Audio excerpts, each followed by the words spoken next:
I was very impressed with the people in the tax honesty movement. They weren't kooks. They were highly intelligent, well-researched, and very genuine.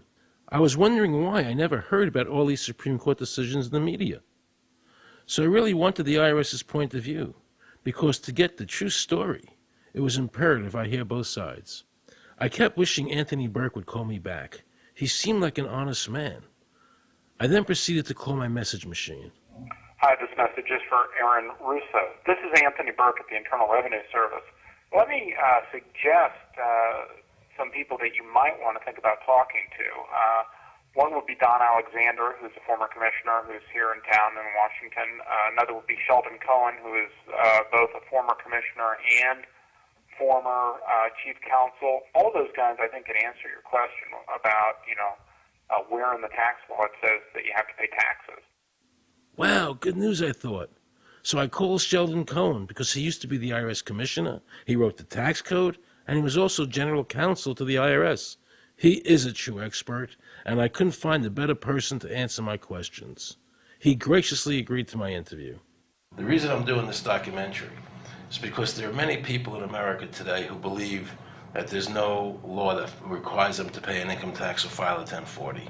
And there are many people going to jail for it, fighting over it. The Internal Revenue Code is authorized by the 16th Amendment. I think it should be clarified. I think government should be transparent to the people.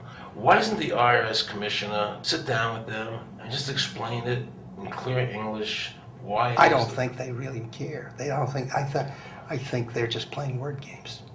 You don't think they're sincere people? No, I don't think they're sincere people. What does voluntary compliance mean? And why does the IRS code say it's voluntary to comply, not mandatory?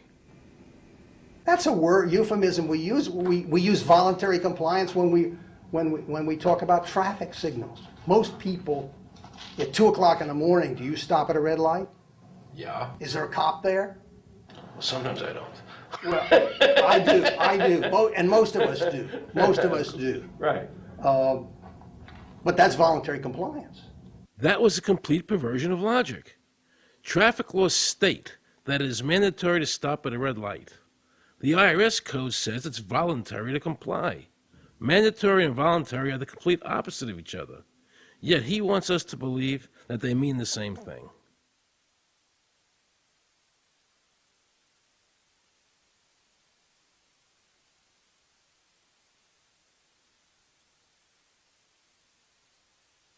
So can the government criminally prosecute somebody of information put on their 1040?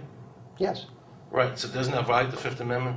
No. But the Fifth Amendment says I don't have to do anything that incriminates myself. Well, it doesn't incriminate you to put your income down. But you said before I could be put in jail for it. The commissioner wants us to believe that although the IRS demands that you fill out the 1040 and you can go to jail for it, that they are not violating your Fifth Amendment rights of self-incrimination. That is absurd.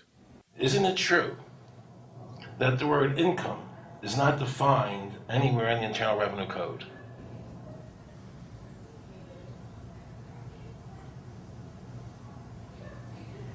The law says that the government has a right to tax income from any source derived. So, but the word income is not defined in the code.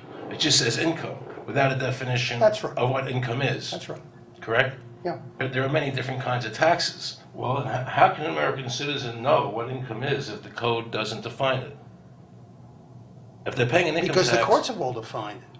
Do you remember what constitutional attorney Edwin Vieira said?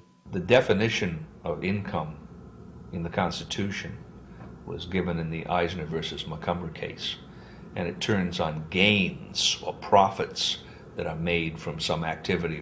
So the Supreme Court has ruled income is not wages, it's not labor, it's gain from corporate activity. I believe that a man's labor is his private property. That's your view, but it's not the law. The Supreme Court's even said your labor is your private property. When I go to work for somebody, it's a trade. It's an even exchange. I do some work, you give me some money.